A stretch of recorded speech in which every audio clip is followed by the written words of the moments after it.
Et le poids. De la prothèse de la hanche gauche Je vous ai opéré ce matin. À quelle heure? à 8 heures, donc il y a 4 et 2, 6 heures. La voie antérieure, ça permet. C'est une voie d'abord où on écarte simplement les muscles les uns par rapport aux autres et ça nous évite. On n'a pas besoin de les couper, on n'a pas besoin de les traverser et du coup, après en post-opératoire, ça permet aux patients de se lever et de marcher sans avoir de mouvement interdit ou contre-indiqué. Ah, quand même une aisance à me déplacer, lentement certes, avec attention, mais une aisance, c'est-à-dire j'ai l'impression que je peux faire tous les mouvements comme avant, sans aucune souffrance, sans aucune difficulté. Frédéric, je suis ravi de t'accueillir avec moi pour ce nouvel épisode. Aujourd'hui, on va parler de prothèse de hanche. On va parler en fait des différentes techniques en fait qui existent pour la prothèse de hanche.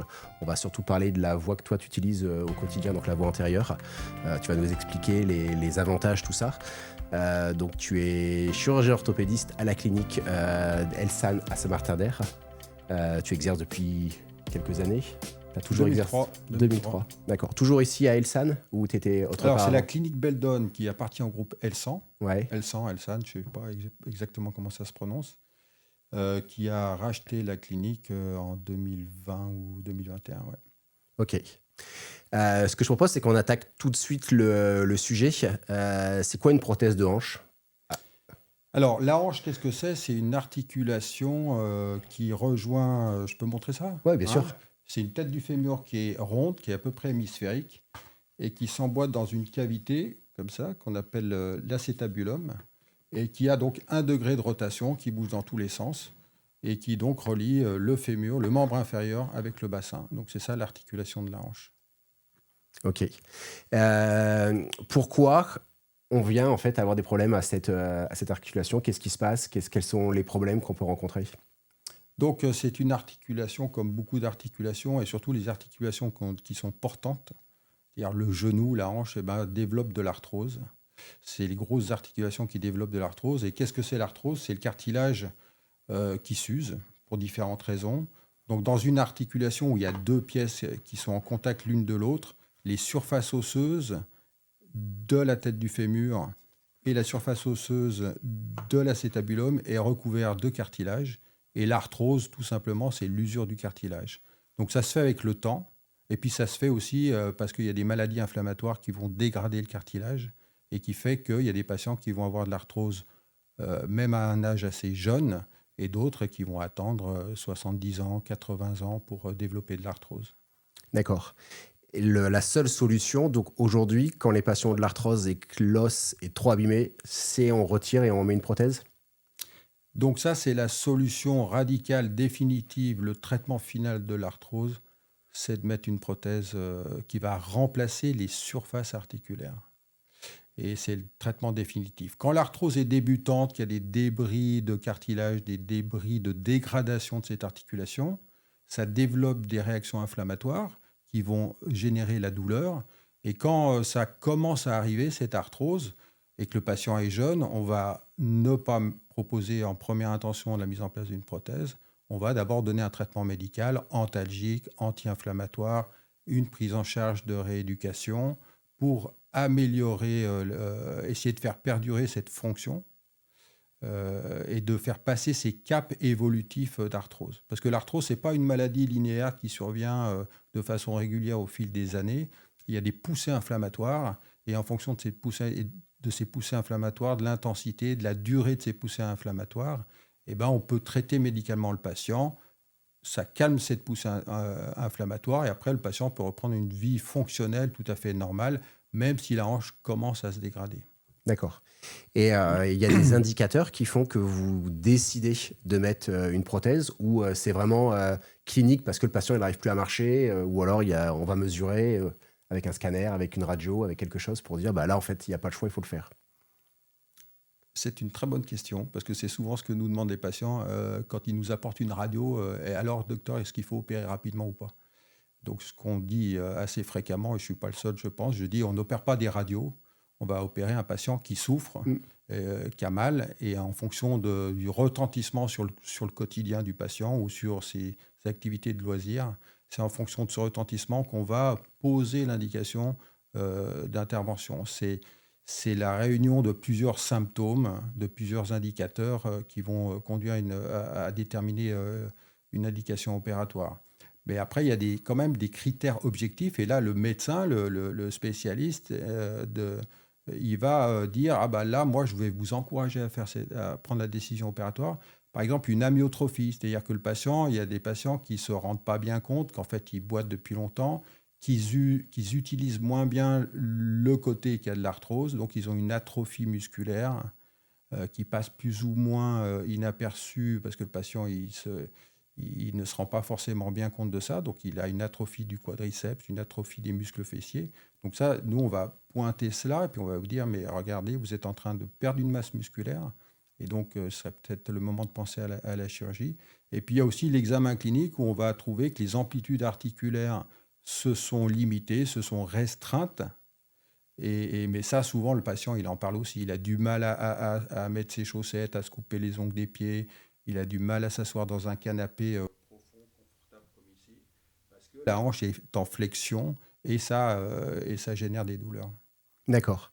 Donc toi, quand tu vas intervenir, ce que tu vas faire, en fait, c'est que tu vas retirer une partie du fémur, une partie de l'intérieur du bassin là, pour le remplacer par quelque chose d'autre, c'est ça? Alors, tout à fait. En fait, donc c'est l'articulation, donc c'est les surfaces en contact qui s'usent. Et puis ce que j'ai pas encore dit, c'est que donc il y a des phénomènes d'usure dans l'arthrose, mais il y a aussi des phénomènes de production osseuse. Et c'est-à-dire que quand le cartilage s'use, il y a aussi des ostéophytes qui peuvent se développer tout autour de l'articulation. Et ces ostéophytes vont limiter les mouvements. C'est-à-dire qu'il y a des ostéophytes souvent qui se développent entre la tête du fémur et le col. Et donc, on a ce qu'on appelle des collerets d'ostéophytes tout autour.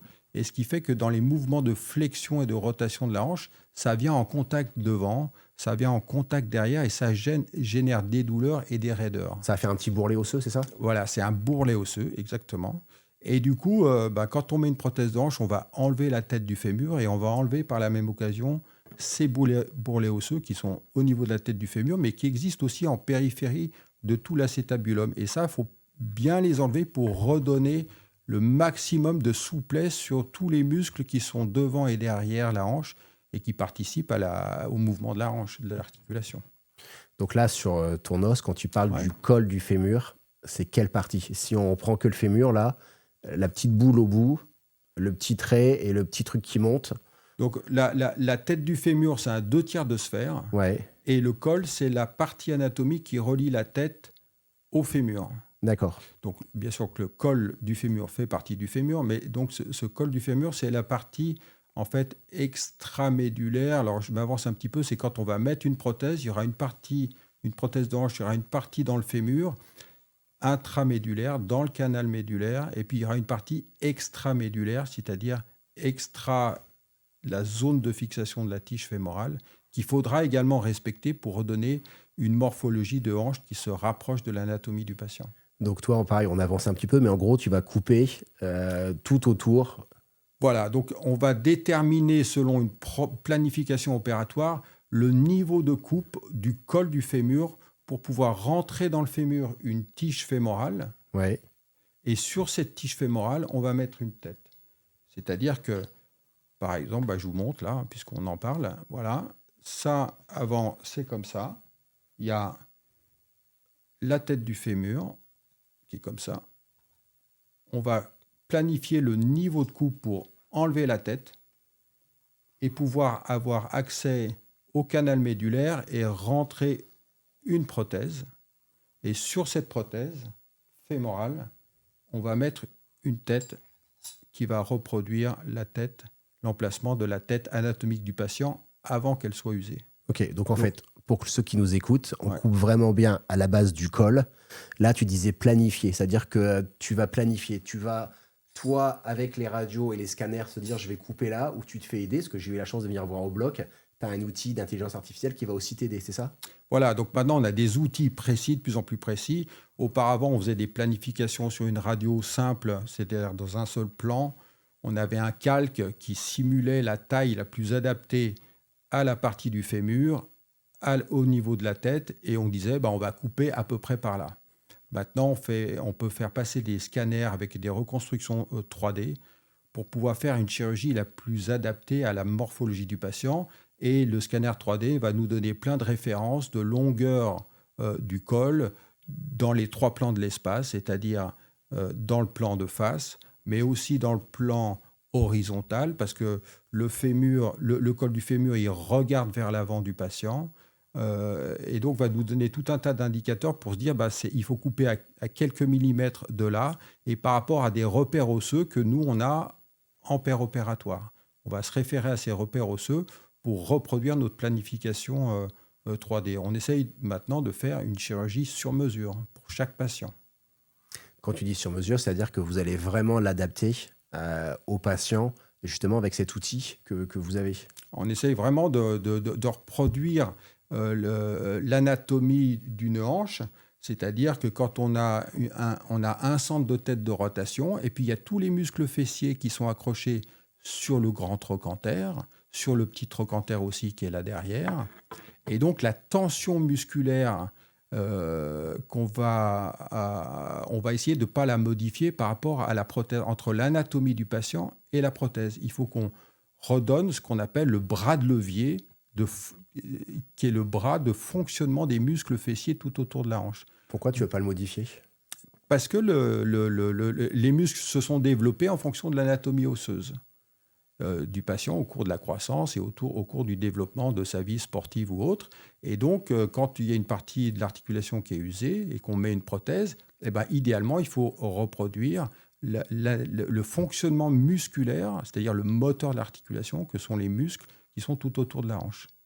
Et puis, si le patient... Et puis, par ailleurs, si on modifie ce bras de levier, ça va avoir un retentissement aussi sur la longueur de la jambe. Donc, ça fait partie des choses qu'on va toujours avoir en mémoire. Le souci de ne pas modifier la longueur de la hanche, de la jambe, le centre de rotation de l'articulation de la hanche, et ce qu'on appelle l'offset, c'est-à-dire le bras de levier, donc la commande musculaire, la force musculaire qui va lui permettre de reprendre une fonction de hanche la plus normale possible. L'objectif, du coup, c'est quand tu remplaces la prothèse, c'est d'être le plus proche de ce qu'ils avaient avant pour qu'ils puissent repartir sans avoir des incidents par rapport à si on avait modifié. Exactement. Alors après, il y a des cas particuliers où il y a des morphologies de hanche qui sont dysplasiques et où la hanche s'est développée de façon anormale avec des muscles qui ne sont pas tout à fait en position normale et qui ont des retentissements notamment sur la longueur des jambes. On a des patients qui ont des bassins obliques avec plus ou moins retentissement sur la colonne vertébrale. Et là, en fonction de l'âge du patient, si la colonne n'est pas trop arthrosique et pas trop fixée, on peut essayer de rétablir, de corriger la malformation qui a contribué très fortement au développement de l'arthrose.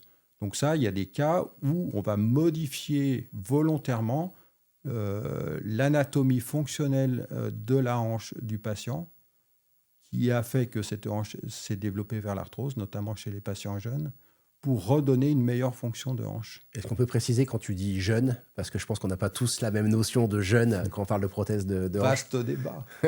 Vaste débat, effectivement, c'est une question qui est toute relative, la jeunesse, mais on a des patients qui ont 40 ans à qui il faut mettre une prothèse de hanche. D'accord. Voilà. Dans l'arthrose, je crois communément admis est l'âge autour de 60 ans, ça me gêne un peu de dire ça, mais où on bascule un peu dans l'âge un peu âgé, entre guillemets. À partir de 60 ans, on commence à développer de l'arthrose de façon un peu naturelle. Et puis, quand on met une prothèse de hanche chez un patient qui a 60 ans ou plus, de façon très raisonnable, on peut dire que cette prothèse de hanche, elle sera définitive. Elle ne va pas avoir le temps de vraiment s'user. Et on peut dire au patient, on vous opère une fois, normalement, s'il n'y a pas d'incident particulier, s'il n'y a pas de traumatisme après dans la vie fonctionnelle ou sportive du patient, il va garder sa prothèse toute sa vie, normalement. Parce qu'un patient de 40 ans à qui on met une prothèse, il devra se faire réopérer pour la changer ? Alors, de façon raisonnable, il faut qu'on avertisse le patient. Nous, on a un devoir d'information le plus complet possible. Et un patient qui est jeune, donc il va avoir une demande fonctionnelle importante, on va lui dire, bah voilà, on vous met une prothèse de hanche. Maintenant, on a des matériaux, ça s'est vraiment amélioré au niveau de la constitution des matériaux, au niveau du mode de stérilisation qui peuvent aussi influer sur la qualité du matériau sur le long terme. Il y a eu vraiment beaucoup de progrès à ce niveau-là. Et le patient, qui a 40 ans, donc on peut estimer que l'espérance de vie maintenant aujourd'hui, elle est de plus de 80, voire 85 ans pour les hommes. Ça fait combien? Ça fait 40 ans d'activité. Tout ce qui est construit par l'homme a quand même vocation un peu s'user. Et puis on nous apprend tous les jours et on nous rabâche tous les jours que maintenant même la nature elle-même s'use et se dégrade. Donc une prothèse de hanche, elle a quand même vocation un peu à s'user. Mais la qualité des matériaux, la qualité et la précision des techniques chirurgicales font qu'aujourd'hui, à partir de 60 ans, on peut dire que raisonnablement, un patient, il peut garder sa prothèse toute sa vie. À 40 ans, on va lui dire peut-être que il faudra vous réopérer pour changer une partie ou toute la partie, de la prothèse.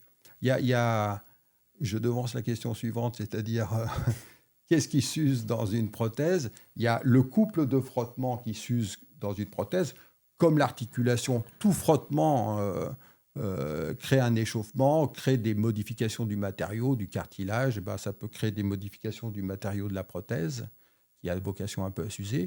Mais il y a aussi un autre mode de faillite ou d'échec ou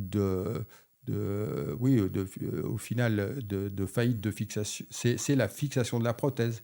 La prothèse, elle va être fixée dans l'os. L'os va se réhabiliter, se coller à la prothèse. En gros, il y a deux modes de fixation, hein. Soit on met une prothèse avec un revêtement la prothèse va être mise de façon stable dans l'os, et l'os, qui est un tissu vivant, il va se coller sur la prothèse, il va adhérer à la prothèse. Puis il y a un autre mode de fixation, c'est où si la prothèse n'a pas une bonne tenue primaire, on met une colle qu'on appelle vulgairement du ciment, et qui fait que voilà, la prothèse va être collée à l'os. Mais dans le temps, puisque, comme je viens de le dire, l'os est un tissu qui est vivant, et ben cet os va se remodeler avec le temps, avec l'activité du patient et avec le temps. Et donc, il peut y avoir une faillite de la fixation de la prothèse dans l'os. Donc, il y a deux modes d'usure. L'usure par frottement du couple de frottement de la prothèse, et puis soit l'usure du mode de fixation de l'implant dans l'os, c'est-à-dire au niveau fémoral, mais aussi de l'implant au niveau de l'acétabulum, où on a une cupule qui va être mise en place et qui va être fixée dans l'os. D'accord. Donc quand tu dis fixée, on va mettre des vis pour la tenir. Donc fixée, c'est comme au niveau de la tige. Il y a deux types de fixation. Soit l'implant a un revêtement. En l'occurrence, en France, le revêtement le plus utilisé, c'est un revêtement d'hydroxyapatite. Et c'est un revêtement qui va être ostéo-inducteur. C'est-à-dire que le chirurgien, il va faire en sorte qu'il va mettre l'implant dans la cavité, acétabulaire par exemple. Il va préparer avec une fraise de façon très millimétrique cette cavité qui a été déformée par l'arthrose pour la rendre hémisphérique, pour avoir un os sain, vivant, un peu saignant. Et il va mettre cette cupule qui va correspondre de façon millimétrique à ce qu'il a préparé comme diamètre, avec une bonne stabilité primaire, comme on dit. Et puis, secondairement, dans les semaines qui viennent, l'os va coloniser l'implant. Donc, ça va être une fixation naturelle, biologique. Et puis, quand l'os est de mauvaise qualité ou pour d'autres raisons, le chirurgien peut être amené à utiliser un implant qui n'a pas de revêtement d'hydroxyapatite, mais qui a un revêtement qui peut être cimenté. Il va mettre une colle, c'est-à-dire une interface entre l'os et la prothèse, une colle qu'on appelle nous vulgairement le ciment, mais il va l'appliquer en paire opératoire pour que la prothèse soit stable, soit cimentée. Mais on ne met pas de vis en première intention. Après, dans certaines configurations anatomiques, le patient n'a pas de cavité bien hémisphérique, bien homogène, et à ce moment-là, on peut utiliser des prothèses qui permettent de mettre des vis à l'extérieur de l'articulation pour augmenter la stabilité primaire de la cupule qui va être réhabilitée secondairement par l'os naturel ou pour reconstruire, parce qu'on va faire des greffes osseuses qu'on va aussi stabiliser avec des vis, par exemple. D'accord. Tu parlais tout à l'heure d'activité du patient à partir du moment où le patient de 40 ans il s'est fait opérer. Est-ce qu'il peut continuer à avoir une vie normale où il a des choses qu'il ne pourra plus faire? Vieil infirmier que je suis, on m'avait dit qu'il fallait faire attention quand on Pas si s'asseyait, 25 ans, hein, qu'il fallait faire attention quand on s'asseyait, qu'il y avait des mouvements qui étaient interdits. Et est-ce que ça existe encore ou ces nouvelles techniques ont fait changer ces... Alors, voilà, ça me fait plaisir. On va aborder le sujet qui m'intéresse particulièrement, c'est la voie d'abord chirurgicale. Donc, alors, comme je l'ai dit au début, la prothèse de hanche, elle a un centre de rotation et elle a un environnement qui est complètement musculaire. Il n'y a pas de ligament dans une articulation de la hanche. Alors, pour être très précis, il y a un ligament, le ligament rond, qui est au niveau du sommet de la tête du fémur et qui est important dans le développement embryologique de l'anatomie de la hanche. Et puis, à l'âge adulte, ce ligament, il involue et il n'a plus d'utilité. Si je dis qu'il n'y a pas de ligament, c'est parce que en fait, la biomécanique de la hanche est assez simple. On la résume à un centre de rotation et avec un environnement musculaire qui est très souple finalement. Les muscles ils vont s'adapter à la fonction de la hanche. Et quand on va remplacer donc la tête du fémur anatomique et l'acétabulum par une pièce prothétique, finalement, on ne va pas modifier la sensation fonctionnelle de la hanche. Et ce qu'on appelle dans le terme médical, c'est la proprioception. On va quasiment pas la modifier, surtout si on referme bien la capsule et bien sûr qu'on n'abîme pas les muscles. Donc, le résultat qu'on peut attendre d'une prothèse de hanche, c'est vraiment de recouvrer le terme, une fonction tout à fait normale de hanche et oublier même qu'on a une prothèse de hanche. Donc, à partir du moment où on oublie qu'on a une prothèse de hanche, ça veut dire qu'on a récupéré une fonction optimale de la hanche. Ça veut dire que le patient il est en droit de dire moi, je peux tout refaire comme sport. Et nous, avec les nouveaux matériaux, avec les nouvelles techniques, on va leur dire bien sûr, vous pouvez tout faire. Voilà. Et après, on va pondérer un peu les patients en leur disant voilà, vous avez une prothèse. Si vous avez 40 ans et que vous aimez faire du trail en montagne, bien sûr que vous pouvez le faire. Moi, je ne me vois pas comme étant un médecin castrateur et je ne vais pas leur dire ne faites pas ceci, ne faites pas cela. Je vais essayer de vraiment les éduquer au sens où on éveille les patients à ce qu'ils ont maintenant, c'est-à-dire une prothèse, une partie de la hanche qui est artificielle, et de se mettre, si c'est vraiment leur sport et qu'ils ont un bon niveau technique, ils vont pouvoir reprendre vraiment tous les sports, que ce soit des sports, des arts martiaux, et ils vont pouvoir faire du parachutisme, ils vont pouvoir faire du ski de randonnée. Enfin, nous, on est dans une région où on peut tout faire, donc on est vernis, et on a des patients qui font tout. Et fonctionnellement, ils vont pouvoir le faire, anatomiquement, ils vont pouvoir le faire, surtout si on a bien conservé l'anatomie du patient, et ça, on va reparler avec la voie d'abord. Et voilà, on va simplement leur dire, ne vous mettez quand même pas dans la situation de traumatisme, de chute, parce que si vous faites une fracture, un polytraumatisme ou autre, et que vous déstabilisez votre prothèse, ça devient un peu plus compliqué. Les conséquences peuvent être plus compliquées. Et donc, du coup, tu nous disais que justement, ça, c'est en fonction de la technique. Est-ce que tu peux nous expliquer, du coup, les deux techniques ? Alors, grosso modo, voilà, quand on fait une prothèse de hanche, donc il va falloir qu'on aborde l'articulation de la hanche. Cette articulation de la hanche, on a deux façons de l'aborder. Donc, grosso modo, voilà, quand le patient est debout, le bassin est comme ça. Quand vous êtes assis sur un fauteuil comme moi, le bassin, il est comme ça et le fémur est comme ça. Et quand vous êtes sur une table d'opération, le bassin est comme ça. Et en fait, la hanche, en fait, elle regarde un peu par devant. Le col du fémur et la cavité acétabulaire, elle regarde par devant. Mais, historiquement parlant, pédagogiquement parlant, à l'hôpital, on apprend, on a tous appris, j'ai appris. La voie d'abord la plus facile et historiquement la plus développée, c'est la voie postérieure, c'est-à-dire qu'on passe par derrière la hanche. Et du coup, ça implique que le patient, il faut qu'on le mette sur le côté Et ça va vous paraître un peu curieux, mais c'est comme ça. Et puis, on aborde par la partie la plus charnue au niveau musculaire, c'est-à-dire le muscle fessier. Il faut qu'on traverse le grand muscle fessier. Ensuite, il faut qu'on découpe les muscles fessiers Quand tu dis profonds. en traversée, on met un coup de scalpel à travers? Et ben, les fibres, elles sont orientées et on passe à travers les fibres, vraiment dans le corps charnu du grand fessier. Donc on coupe pas dans perpendiculaire, on va couper. Voilà, on coupe pas une tranche qui va mal cicatriser. C'est toutes les fibres musculaires qu'on va écarter, mais on est quand même dans le corps du muscle. Donc ça peut saigner. Selon l'incision plus ou moins grande, après il y a des petits nerfs qui passent dedans. Il peut y avoir une atteinte du nerf fessier avec une paralysie des fessiers. C'est très rare, mais ça peut arriver. Ensuite, quand on a abordé le gros muscle qui recouvre la hanche, le grand fessier, après on arrive sur les pelvitrocantériens ou les muscles fessiers profonds, mais le vrai terme c'est les pelvitrocantériens, qui est la barrière, la paroi musculaire à l'arrière de la hanche. Alors ceux-là, on va les désinsérer, ceux-là. On va les désinsérer parce que l'objectif c'est de luxer la hanche, c'est-à-dire déboîter la hanche pour avoir accès à la tête du fémur, enlever la tête du fémur, pour après mettre la prothèse dans le fémur. Donc ça implique par voie postérieure à déboîter la hanche. Et puis il faut faire attention parce qu'il y a le nerf sciatique qui sort de la grande échancrure sciatique et qui passe pas loin.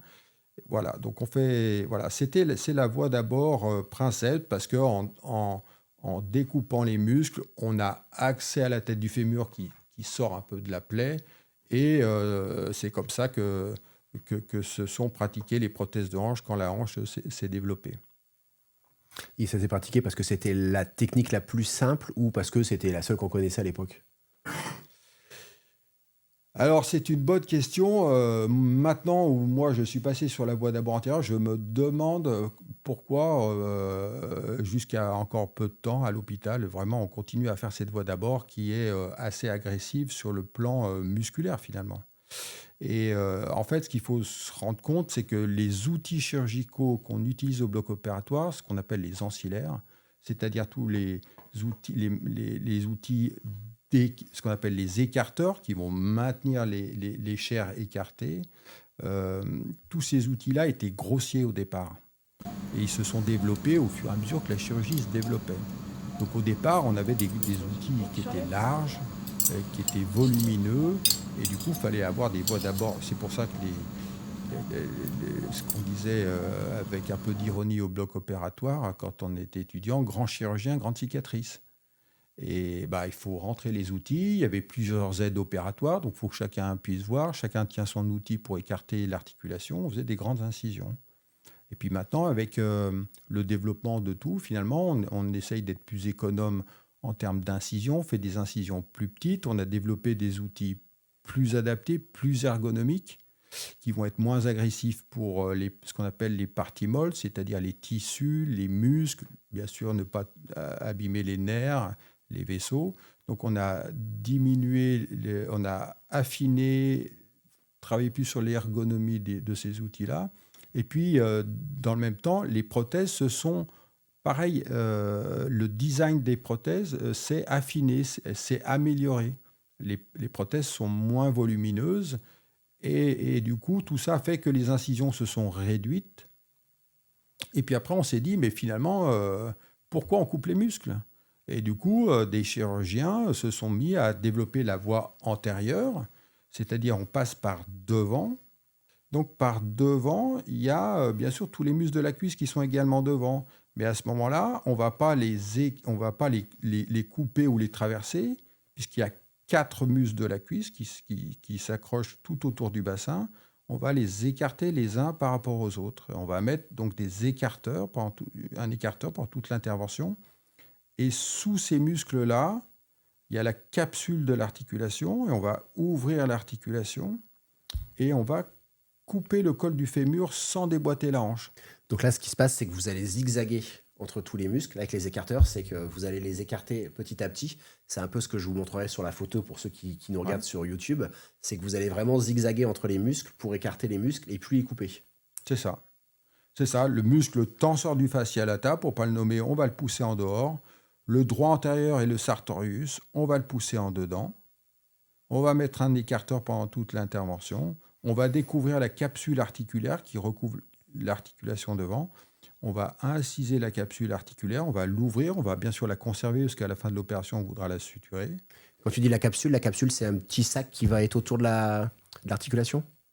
Donc, toute articulation a une capsule. En fait, c'est la poche qui délimite la zone articulaire parce que dans toutes les articulations, même dans les petites articulations des doigts, du pied, des orteils, etc., il y a une membrane synoviale. Et cette membrane synoviale, elle sécrète un liquide qui s'appelle le liquide synovial. Et donc, c'est la poche qui englobe cette membrane synoviale et qui détermine l'articulation. Son objectif, c'est de huiler pour bien que ça passe? Voilà, le liquide synovial est un liquide qui permet justement au cartilage d'être bien nourri, d'être avec une certaine viscosité, qui participe à la viscosité et donc au glissement de l'articulation. Ouais. Et l'articulation de la hanche, comme elle n'a pas de ligament, cette articulation, en fait, elle n'a pas de ligament intra-articulaire, mais elle a des ligaments au niveau de la capsule. Et donc, c'est important de conserver cette capsule et de la suturer en fin d'intervention, parce que finalement, on s'est rendu compte qu'en gardant la capsule, eh ben, ça participe un peu à cette proprioception, c'est-à-dire cet équilibre interne de l'articulation qui fait qu'on va oublier qu'on a une pièce artificielle dans l'articulation. Donc voilà, et du coup, c'est comme ça que cette voie d'abord antérieure s'est développée. Mais au départ, cette voie antérieure, quand elle s'est développée, les modes d'anesthésie se sont aussi développés. On sait mieux endormir les patients, mieux les curariser, c'est-à-dire le curar, c'est ce qui permet de détendre le tonus musculaire. Parce que quand on dort, quand tous les soirs on se rendort dans son lit et qu'on n'a pas une machine qui nous fait respirer, on conserve notre tonus musculaire. Et quand on opère par voie antérieure, où l'objectif c'est d'être anatomique et de ne pas couper les muscles, c'est d'avoir un relâchement musculaire important, optimal. Donc il y a ce curare qui est mis. Et au départ, tout ça n'était pas très bien maîtrisé, les produits anesthésiants n'étant pas ce qu'ils sont aujourd'hui. On mettait la jambe du patient sur une table de traction. Donc c'était un peu barbare aussi. Mmh. C'était aussi une mise en œuvre qui était compliquée parce qu'il fallait une table spéciale avec un système de traction. On mettait le pied dans un système de traction et l'infirmière de salle tractait le patient, l'écartelait. Ça fait un peu barbare et moyenâgeux ce que je raconte, mais c'est la réalité et ça se pratique encore de nos jours comme ça. Parce que c'est un système qui peut faciliter pour certains cet abord antérieur qui est techniquement quand même, en anglais on dit, qui est plus challenging, qui est plus demanding. Et du coup, voilà, quand on n'est pas trop à l'aise avec ça, eh ben on se fait aider avec une table de traction. Qui a des inconvénients, notamment, déjà on tire sur un membre, ça veut dire qu'il faut mettre un appui au niveau du pubis, entre les jambes, pour pas que le patient il descende sur la table quand on le tracte. Et l'autre inconvénient qui est vraiment important pour moi, c'est qu'on ne peut pas, en opératoire, contrôler la longueur des jambes pendant l'opération. On ne peut pas soi-même bouger la jambe pour contrôler que la hanche bouge bien sans qu'il y ait de conflit entre les pièces prothétiques. Donc voilà, ça a des conséquences quand même pratiques importante pour le chirurgien. Donc moi, je ne la pratique pas comme ça avec une table de traction. Mais donc pour dire que l'amélioration de l'anesthésie, l'optimisation des produits anesthésie avec les ancillaires, avec les prothèses, voilà, maintenant c'est une voie qu'on maîtrise vraiment très bien et qui permet de mettre la mise en place d'une prothèse par voie antérieure. Mon poste, c'est qu'on a été au bloc, on a filmé. On va mettre des bouts en fait de l'intervention et tu les commentes au fur et à mesure justement pour bien expliquer toutes ces phases en fait de cette intervention. Donc ce que tu disais juste avant, c'était donc la préparation par rapport aux patients. Tu parlais en fait d'anesthésie, mais tu parlais de curarisation. Là, on a un anesthésiste qui est en train de préparer, qui met des drogues. Donc là, il endort le patient. On va le voir. Là, il sort. Est-ce que tu peux nous expliquer en fait ce qu'il fait avec son échographe? Alors, nous, on a de la chance à la clinique Beldon, parce qu'on a des équipes d'anesthésistes qui sont vraiment super et qui sont toujours à la pointe d'essayer dans le traitement et la prise en charge de la douleur du patient. Donc là, avec son échographe, l'anesthésiste, il a fait un bloc périnerveux autour de l'acétabulum pour justement qu'au réveil du patient, le patient ne ressente pas de douleur. Donc avec son échographe, il va repérer les nerfs qui sont à la sortie de l'épine iliaque antéro-supérieure du bassin pour endormir cette zone-là et faciliter le réveil du patient et la gestion de la douleur post-opératoire immédiate. Ouais. Ok, on continue l'intervention, ça avance un petit peu. Donc là, il a fait son bloc. Là, on voit que vous êtes en train de mettre un champ.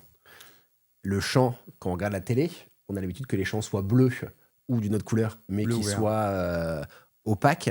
Enfin, on voit pas à travers. Et là, en fait, ce qui se passe, c'est qu'on a un champ qui est transparent. C'est Alors, quoi l'intérêt? Juste avant le champ, vous m'avez vu badigeonner la zone opératoire avec un produit rose, parce que moi j'aime bien voir la vie en rose. C'est de la chlorhexidine, c'est un produit antiseptique qui est bactériostatique. Et ce produit, il a une durée d'efficacité de 2 heures. Donc c'est toujours important de faire juste avant l'opération, au moins 2 fois, l'asepsie cutanée. Je dis ça parce qu'à l'époque, pas si lointaine, on demandait aux patients de prendre des douches à la bétadine 2 fois chez eux avant de venir à la clinique. Et on s'est rendu compte que ça avait 0 efficacité et 0 pertinence. Donc on a arrêté de faire ça. Voilà, on fait ça simple, au bloc opératoire. Le chirurgien même, quand il le fait, c'est bien fait. Et le fait de faire cette voie antérieure sur table ordinaire, moi, ça me permet, et de mettre un champ transparent, effectivement, il y a 2 raisons à ça. C'est que ça me permet d'avoir les 2 jambes sous le champ opératoire. Il n'y a que la zone opératoire, la fenêtre, il va y avoir une fenêtre qui va être faite au niveau de la zone opératoire. Et ça va me permettre de bien contrôler pendant l'intervention la position du patient sur la table, à plat dos, comme s'il était à la plage ou dans son lit. Voilà. Ça me permet de contrôler la longueur des jambes par rapport à la position du bassin et par rapport à la position des épaules. Parce que voilà, moi, si je vous montre comme ça ma longueur des 2 bras, vous dites, il n'a pas les bras de la même longueur. Et si je joue des épaules, vous voyez bien que je peux tricher. Donc le patient, lui, il n'a pas envie qu'on triche quand on veut lui mettre une prothèse de hanche et que les jambes soient de la même longueur. Et du coup, on contrôle bien. Moi, j'installe le patient sur la table ordinaire. Je contrôle avec la position du bassin, des épaules, comment sont ses jambes avant que j'opère. Bien sûr que je l'aurai examiné avant. Bien sûr qu'il m'aura dit s'il ressent une inégalité de longueur ou pas. Quand il marche, moi-même, j'aurai un esprit critique, un œil critique par rapport à ce qu'il me dira. Et puis, je vais décider ou non de soit ne pas modifier sa longueur de jambe, soit quand les patients qui viennent, il y en a qui ont des semelles de compensation d'un côté parce qu'ils ont toujours eu une jambe un peu plus courte ou un peu plus longue que l'autre. Et à ce moment-là, on peut décider ou pas de corriger cette longueur de jambe. Donc le fait d'avoir un patient qui est quasiment nu sous le champ opératoire, qui est transparent, vraiment, je peux contrôler ça pendant l'intervention. Là, moi, j'ai posé le champ opératoire. Je fais mon incision cutanée qui est dans le tenseur du muscle du fascia lata, donc qui est légèrement un peu en dehors. Et je vais passer dans la gaine du tenseur du fascia lata parce qu'il y a un petit nerf fémoro-cutané qui passe pas très loin de cette zone-là qu'il ne faut pas abîmer. C'est le nerf qui va donner la sensibilité en avant de la cuisse. Et donc, on passe dans cette gaine de muscle et après, on fait une digitoclasie et on passe un doigt pour trouver les 2 chefs musculaires entre le tenseur du fascia lata et le sartorius et le droit antérieur. Et on va trouver cet espace qu'on va écarter. Après, je mets un petit écarteur en tissu avec un anneau de maintien écarté qui me maintiennent tous ces muscles écartés et qui en plus me protège le corps musculaire, ce qui fait que quand je vais rentrer mes outils chirurgicaux, je ne vais pas chercher bien sûr à ne pas abîmer les muscles. On est très très soigneux par rapport à ça. Et après on tombe sur la capsule qu'on ouvre et le temps où on a dégagé le col du fémur. Et là, on va faire un repère pour couper le col du fémur en fonction de notre programmation opératoire. Donc là, c'est ce qu'on voit en ce moment, où on voit que tu insères un petit outil à l'intérieur. C'est ça que tu appelles faire le marquage? C'est avec ça que tu vas faire le marquage? Voilà, donc là, je vais mettre un premier, avec le marteau, je tape sur ce qu'on appelle une lame de lambotte. C'est un ciseau à frapper qui est au niveau du col du fémur, c'est à peu près à ce niveau-là, au niveau du col du fémur, qui va me donner la hauteur de coupe après du col du fémur que j'aurai planifié avec le scanner 3D que j'utilise maintenant pour la planification de ces interventions. Et après, du coup, tu prends ta scie sauteuse. Et donc, alors, j'ai coupé le col du fémur, donc c'est-à-dire que je me retrouve dans cette situation-là. Voilà, j'ai le col du fémur qui est comme ça. J'ai fait ce premier trait de scie, Ouais. là, avec le ciseau à frapper, le trait de scie horizontal, et après, la tête du fémur est basculée, et je vais extraire la tête du fémur avec un C'est ce qu'on voit là, un tire-fond, voilà. Un tire-fond, on va extraire la tête du fémur. Et là, c'est ce qu'on voit là, en ce moment où tu sors Voilà. là, la tête du fémur, c'est ça? Voilà, on voit la tête du fémur qui est sortie. Ensuite, on peut contrôler la dimension, les longueurs sur la tête du fémur et correspondre ces mesures avec ce qu'on a fait au scanner 3D et voir si la réalisation correspond à ce qu'on a planifié. Ce que tu fais aussi pendant l'intervention, c'est on voit en fait que tu prends la tête du fémur, tu la mets de côté, tu la mesures, tu prends du sang. Voilà. Tout ça, tu fais ça pourquoi? Eh ben parce que on fait ça parce que tout est recyclable. On essaye de recycler. Je vais employer un terme.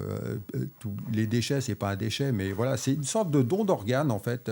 Et on demande aux patients, on fait signer aux patients en préopératoire le fait que leur tête du fémur, on va la garder et on va l'envoyer à un laboratoire qui va enlever bien sûr toutes les zones cartilagineuses qui sont usées, etc., qui sont denses, mais qui va conserver toute la structure osseuse de la tête du patient, qui va bien sûr épurer de toutes les graisses et autres, pour après faire des banques d'os. Et c'est vraiment très important, et je remercie à chaque fois les patients qui acceptent de faire ça, ils l'acceptent tous, hein.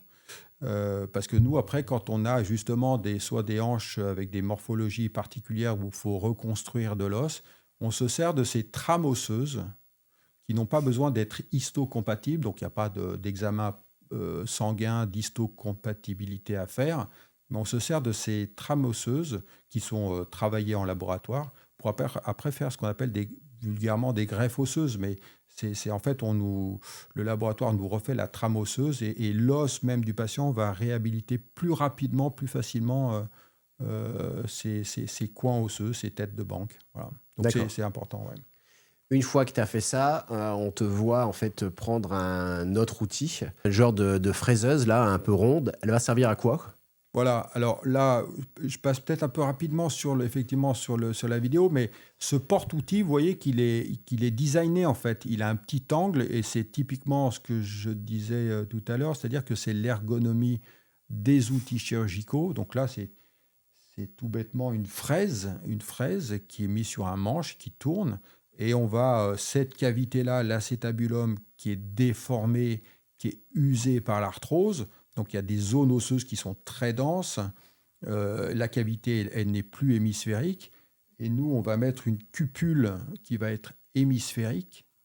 Et donc l'objectif du chirurgien, c'est de rendre cette zone hémisphérique, de retrouver un os sain, parce qu'après cette cupule, on va pouvoir l'impacter dans cette cavité et qui va correspondre exactement à la taille de l'implant. Et pour que l'os sain, après, vienne réhabiliter cette prothèse et qu'il y ait une tenue définitive de la prothèse. Donc voilà, c'est une fraise comme une fraise qu'on a sur un tour de mécanique classique, quoi, hein. On est des biomécaniciens dans cette chirurgie d'arthroplastie. Et hop là, c'est là justement où la partie où tu viens en fait insérer cette partie métallique. Et donc, une fois qu'on a travaillé cette zone, qu'on l'a rendue à une dimension et une morphologie satisfaisante, on va mettre dans un premier temps une prothèse d'essai, Ouais. qui va nous dire si notre cavité elle est comme on le souhaite. Et cette pièce d'essai, on va voir si notre tenue d'implant est satisfaisante et c'est ce qui va définir après la prothèse définitive. Et on met toujours une pièce d'essai parce qu'après, on va faire un essai sur la deuxième partie de l'intervention. Justement, à la deuxième partie, où là, en fait, on s'est occupé de la partie en fait, du bassin, du cotyle. Là, on va descendre et tu vas t'occuper en fait, du fémur. Sur le fémur, qu'est-ce qui se passe? Donc, le fémur, donc là, je vais poser le bassin, voilà, comme ça. Donc, je rappelle, le fémur, on a coupé la tête du fémur et on se retrouve comme ça. Et donc, ce fémur, il a une cavité, un canal médulaire. C'est ce qu'on te voit là. En fait, tu vas taper dedans, c'est ça? Voilà, donc là, je vais canaliser le canal, je vais retrouver le canal. Ouais. Il y a de l'os spongieux qu'on va tasser. Alors maintenant, on mange peut-être plus beaucoup d'os à moelle. Ah, si, on adore ça. Ouais, mais ça, c'est presque politiquement incorrect de dire qu'on mange encore de ça. Mais donc, il y a de l'os spongieux. L'os, en fait, un os long, il y a une paroi osseuse qui est constituée d'os cortical, qui est vraiment la partie solide de l'os, épaisse de l'os. Et puis, à l'intérieur de l'os long, il y a du tissu spongieux, bien sûr, qui participe à la solidité, mais qui participe à l'élasticité de l'os. C'est pour ça que l'os, ce n'est pas une pièce rigide, c'est une pièce un peu élastique. Et c'est comme ça que l'os absorbe les contraintes quand on fait du sport, quand on tombe d'un toit, quand on fait une chute à ski. L'os, il absorbe les contraintes, il se déforme un peu. Et c'est grâce à cet os spongieux qui est dans le fémur. Bref, tout ça pour dire que quand on a enlevé la tête, il y a de l'os spongieux là-dedans, et on va tasser cet os spongieux. Ce que tu fais avec cette machine-là qu'on voit à l'écran, ce grand... Donc on a des râpes, on appelle ça des râpes. C'est ça, du coup, la râpe. Voilà, c'est ça. Qui sont un peu agressives, qui vont tasser le spongieux, et on fait ça très progressivement. On a des râpes de taille très progressive jusqu'à ce qu'on trouve la taille qui va bien se caler dans cette anatomie du fémur. Et là, on s'aide aussi de la planification 3D pour déterminer, pour qu'on ait une idée à l'avance de la taille de la râpe et donc de la taille de la prothèse qu'on va mettre dans le fémur du patient. Et on teste la bonne tenue de cette râpe dans le fémur. Et quand ça nous paraît satisfaisant, on va mettre une pièce d'essai sur cette râpe. Ouais. Donc c'est une pièce d'essai, c'est-à-dire un col d'essai, avec une tête Donc d'essai. là, ce que tu es en train de faire là, en fait. Ouais. Là, tu as mis la pièce et après, tu as rajouté un chapeau. Un chapeau. Un chapeau qui va aller s'emboîter. Juste après, ce que c'est tu ce que fais je là, suis en en fait. train de faire. Là, mon aide opératoire va tirer sur la jambe. Là, on la voit. Hop, Ouais. elle tire là sur la jambe. Elle met de la rotation interne pour réemboîter l'articulation. Et après, moi, c'est la partie où je me lève de l'intervention, parce que jusqu'à maintenant, j'opère assis, parce que c'est là où on est le mieux pour opérer. Et je vérifie la longueur des deux jambes. Et donc, je la vérifie vraiment en toute objectivité, parce que tout le monde me voit le faire, même l'anesthésiste nous regarde le faire ça et nous dit « Ouais, bah, ça me paraît bien, tu es bien aligné par rapport au bassin, tu es bien aligné par rapport aux épaules. » Et moi, je dis bah, « Je suis comme avant que je l'opère. » Si le patient il avait les jambes qui étaient de la même longueur, et là, je peux lui dire bah, « Moi, je vous ai remis de la même longueur. Avant de mettre la prothèse définitive, je sais que je suis bon. » Ok. Voilà. Donc ça, c'est vachement important, c'est vachement bien. D'où là, c'est vraiment, on le voit bien, l'intérêt d'avoir le champ transparent. Et là, si on veut le faire de façon la plus précise possible, le champ transparent, c'est ce qu'il y a de mieux. Parce qu'on voit bien les malléoles qu'on va palper, ou la plante des pieds.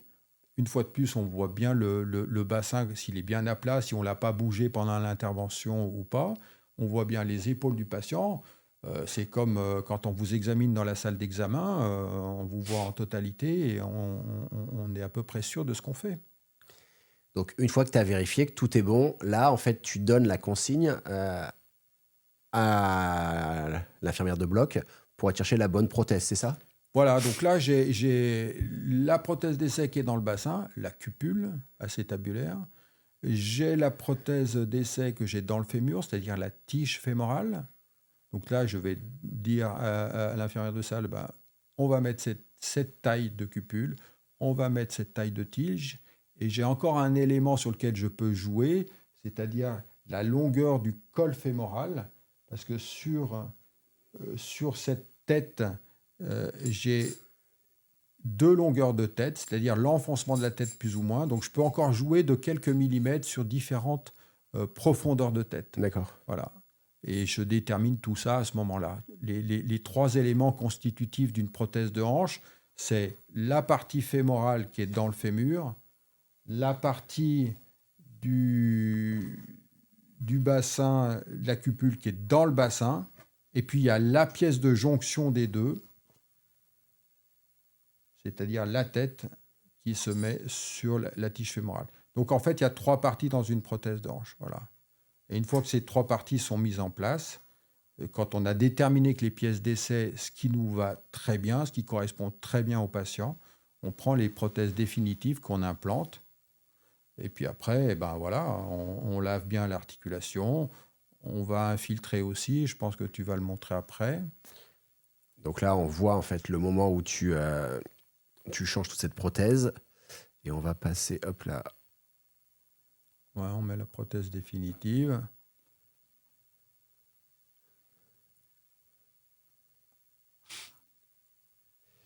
Et une fois qu'on a fait ça, c'est le moment où justement tu vas refermer. Voilà.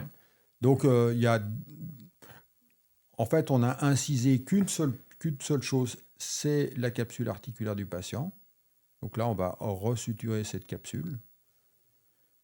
Et ensuite, on va enlever cet écarteur autostatique, c'est-à-dire cet écarteur de couleur violette. Là, avant de le faire, on te voit mettre pas mal de produits dedans. C'est quoi ces produits? C'est tu rinces ou tu fais quelque chose de particulier? Alors, on rince, bien sûr. Et ensuite, on infiltre. Le chirurgien, maintenant, ça fait partie aussi des progrès dans la gestion de la douleur. C'est pas qu'on compte pas à 100% sur nos amis anesthésistes pour gérer la douleur post-opératoire, mais on y participe. Quand tu dis que tu infiltres, c'est-à-dire que tu mets des antalgiques directement dans la plaie, c'est ça? Donc, on met un anesthésiant local, Ouais. la naropène. Donc, on infiltre les tissus périarticulaires, c'est-à-dire la capsule articulaire, et puis les insertions musculaires tout autour de la hanche, avec de la naropéine. Et puis, on met aussi un produit vasoconstricteur pour limiter le saignement.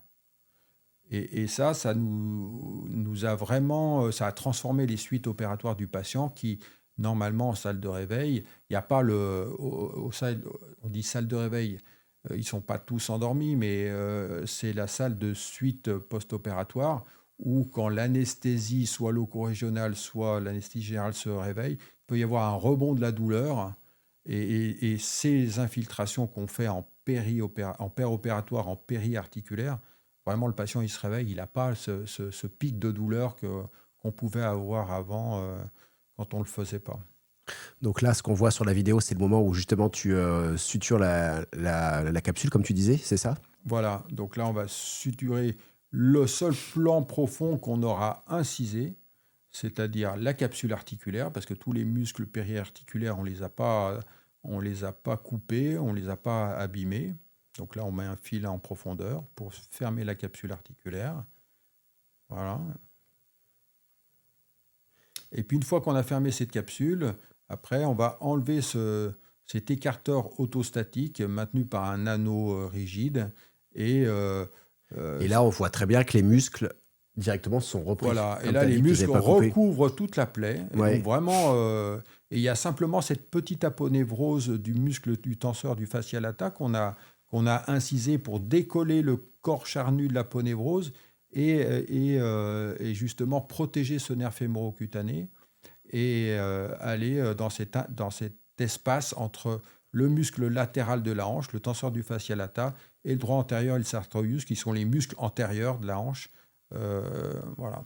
Donc là, on remet 2-3 petits points de fil léger sur cette aponévrose.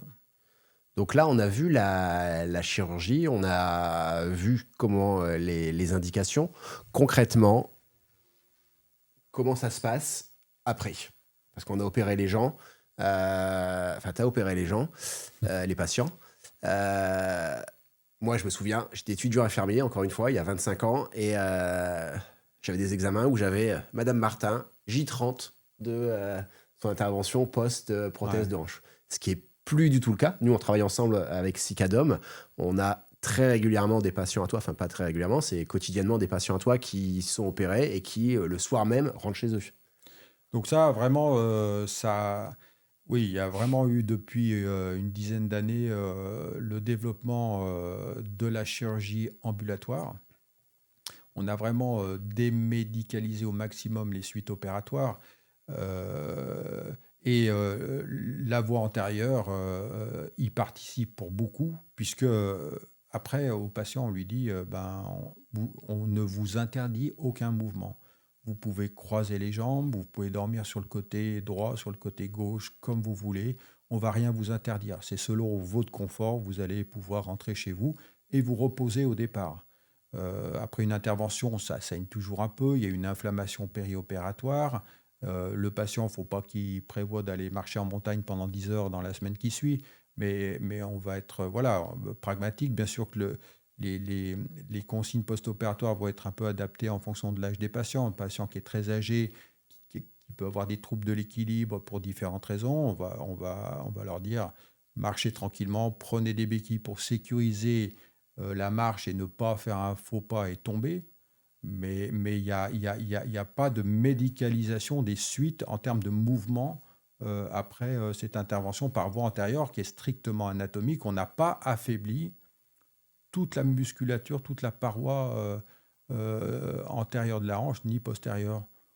Du coup, voilà. Et comme le patient, on l'autorise, d'ailleurs, quelques heures après l'intervention, on lui donne à manger, à boire, puis on le fait marcher à la clinique. On va quand même vérifier à la clinique qu'il se lève bien, qu'il n'a pas des vertiges, qu'il n'a pas une tension anormale et qu'il est capable de marcher, etc. Et comme on le fait marcher tout de suite, on n'a vraiment plus de phlébite, de post-opératoire qui étaient liés à des alitements prolongés. On n'a plus d'infections urinaires post-opératoires parce que les patients, ce sont ce qu'on appelle les petites complications de décubitus. C'est des termes qu'on a tous appris à l'école, les complications de décubitus. La hanche est une articulation, la chirurgie de la hanche est une articulation qui est connue pour être phlébogène. Parce qu'en fait, notamment par voie postérieure, quand on luxe la hanche, on a la hanche qui est fléchie, qui est en rotation interne, on comprime quand même les vaisseaux. Le genou est fléchi et moi j'aime bien cette formule qu'un jour un ami m'a dit un peu bouddhiste qui disait le tout participe au tout, mais la chirurgie c'est plein de petits détails. Et c'est plein de petits détails qui font qu'au final on a un patient qui va bien. Il est endormi sur le dos comme quand il est dans son lit ou à la plage en train de se faire bronzer, donc il n'est pas sur le côté avec l'épaule écrasée pendant toute l'opération. Il respire bien avec ses deux poumons. Il n'a pas les membres qui sont fléchis, comprimés comme par voie postérieure. Du coup, les vaisseaux ne sont pas comprimés. Et on va éliminer ces petits éléments qui peuvent favoriser une phlébite. Et puis, on va le mettre debout et le faire marcher tout de suite. Et donc, tout le tonus musculaire va redémarrer. Et donc, tous ces petits éléments participent au fait que, finalement, on n'a plus de phlébite. On n'a plus de phlébite, on n'a plus d'embolie pulmonaire. Alors, il suffit que je dise ça pour qu'il y ait un patient qui va avoir des facteurs de risque particuliers pour en avoir une. Mais ça devient très, très marginal. Donc vraiment, oui, les suites opératoires. Donc les séjours à la clinique se sont fortement réduits. Puis après, on s'est dit, mais pourquoi ils ne vont pas se reposer chez eux plutôt que rester à la clinique où il y a du bruit, où les infirmières vont passer régulièrement leur prendre la tension parce que voilà, ça fait partie des règles de surveillance. Et au final, on s'est dit, on les surveille quand même la journée à la clinique, on s'assure que les constantes sont bonnes et tout. Et après, ils rentrent à la maison. Et pour ça...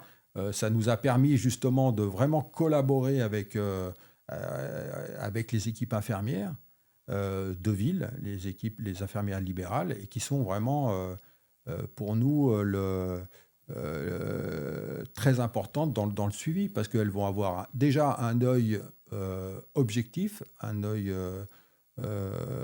extérieur, et elles vont nous alerter s'il y a quelque chose qui les inquiète ou pas, vont regarder le pansement. Et en fait, pour nous, ça nous a obligés, c'est un gage de qualité, je dirais, la chirurgie ambulatoire, parce qu'on va s'obliger à l'excellence. Et c'est pas que du blabla, hein, parce qu'on est tenu à ça. Hein. Et c'est pas parce que le patient il reste pas à la clinique qu'on va pas le surveiller. Et je dirais même, on le surveille presque plus et presque mieux, parce qu'il y a plusieurs œils extérieurs qui vont participer à ça. Le kiné de ville, l'infirmière de ville. Et pour ça, c'est sûr que Cicadom nous a énormément nous facilite beaucoup la tâche, rien que pour organiser ça.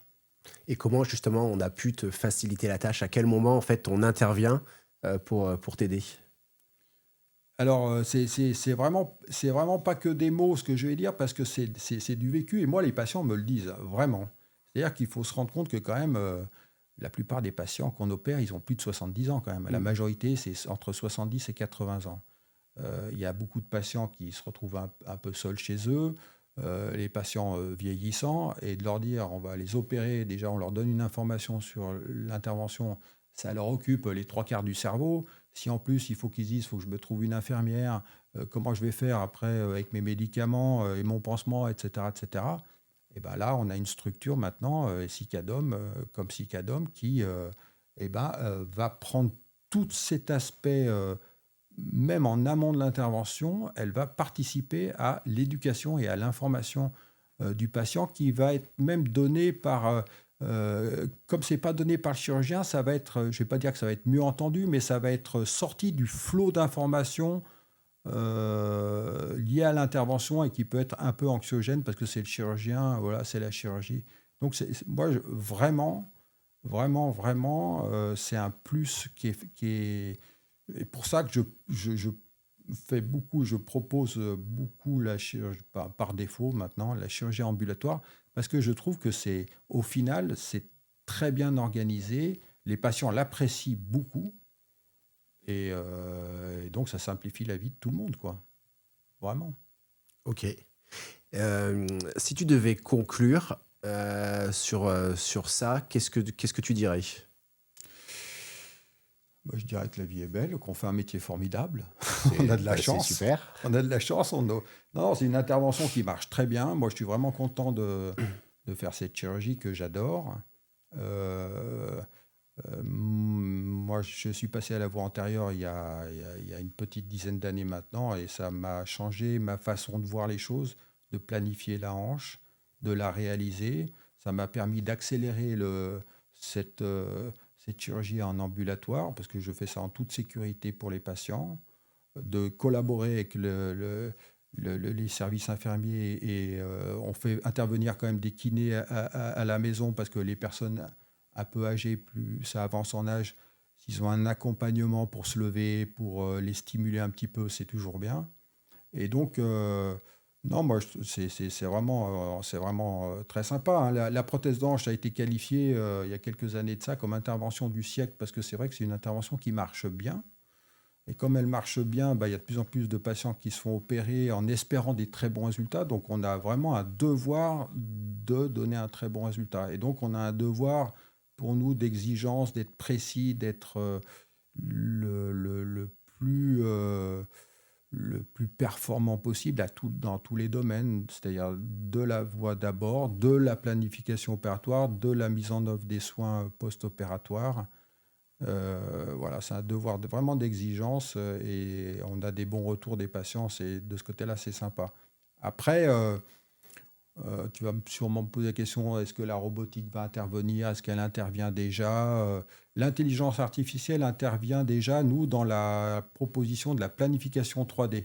Quand on fait ça, c'est une intelligence artificielle qui nous déjà préprogramme la prothèse. Elle nous dit, voilà, je pense que c'est une taille comme ça, c'est une taille comme ça.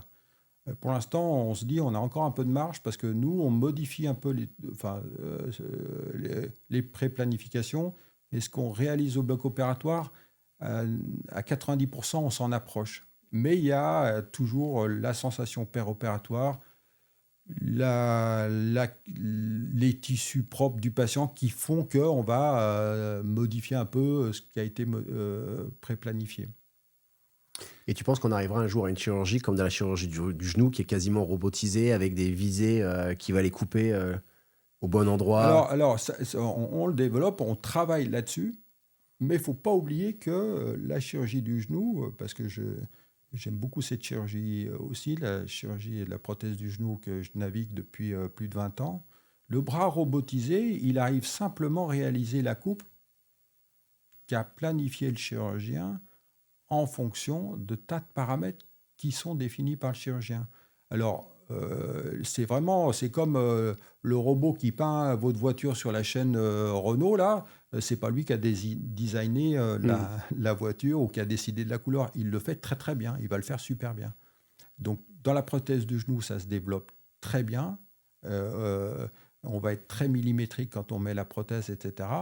On le développe aussi dans la prothèse de hanche, mais on n'en est pas encore à une demande aussi précise que pour le genou. Parce que la hanche, elle a un centre de rotation.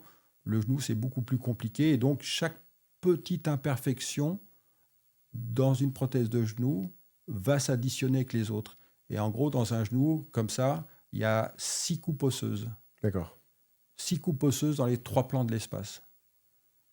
Pour la hanche, il y a un niveau de coupe osseuse au niveau du col du fémur et un fraisage de la cavité du bassin avec un centre de hanche qui doit être reproduit à 2-3 mm près.